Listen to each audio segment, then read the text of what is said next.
La FRCA, le Crédit Agricole et Groupama vous présentent Terre d'ici.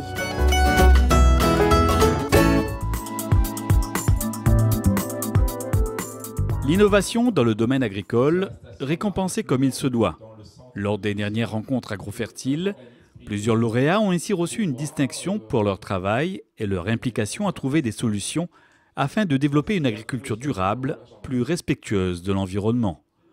Spécialisée dans l'élevage et la production d'insectes auxiliaires, la biofabrique La Coccinelle a ainsi reçu un prix pour ses travaux sur une punaise prédatrice très utile qui porte le joli nom de Nesidiocoris volucère. C'est un insecte qui est présent à La Réunion de façon naturelle, indigène, qu'on est allé chercher, qu'on a vu qu'il avait une action sur Allerode.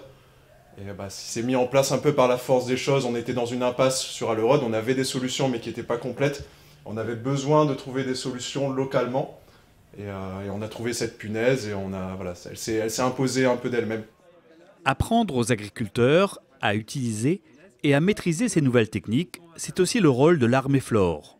Ce jour-là, les producteurs présents assistent à une démonstration de lâcher de la fameuse punaise sur des jeunes plants de tomates. Alors pratiquement, comment ça marche? Oui, pratiquement. Donc là, normalement, c'est fermé, mais c'est pas grave. Moi, les souvenirs, oui, c'est pas très grave. pour la démo. Il faut le faire le soir, parce que vous allez voir, quand il y a une forte luminosité, les punaises ont tendance à monter. Okay. Donc normalement, on fait le lâcher le soir. Parallèlement à l'utilisation de ces insectes auxiliaires à l'intérieur des serres, d'autres dispositifs permettent aussi de lutter efficacement contre certains ravageurs au stade adulte. Lorsqu'on abordait le thème de la lutte biologique, avec les auxiliaires notamment, les auxiliaires vont prédater les larves d'Alerode.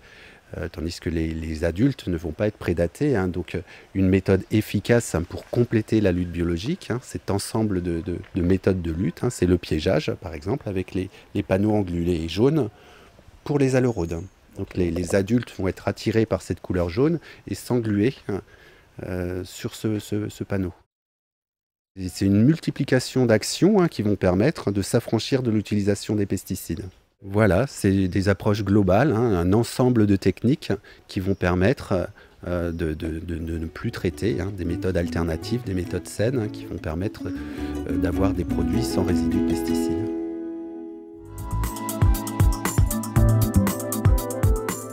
Prévenir plutôt que guérir, c'est là toute l'essence même de la prophylaxie. Le monde végétal obéit aussi à cette règle. Récemment, l'Arméflore a ainsi été récompensée pour le développement et la mise au point d'un outil performant et novateur, un couteau à lame chauffante. Parce que c'était innovant et cela apportait une innovation fiable, transférable, pratique et même exportable pour l'ensemble de la filière, également en métropole. Mais pour l'heure, ce sont bien les producteurs de La Réunion qui profitent de cette nouvelle invention pays. Si certains en rêvaient encore, Jean-Sébastien Cotineau, lui, a eu l'idée géniale de la concrétiser. Si on a un plant contaminé et qu'on utilise un outil de taille, on va contaminer les plants d'à côté. Donc on a développé un outil, donc on est passé à la commercialisation, c'est un couteau à lame chauffante. Donc c'est un brûleur à gaz qu'on remplit ici avec du gaz de briquet qui va chauffer une lame. Voilà, et là on a un partenariat avec le coutelier de La Réunion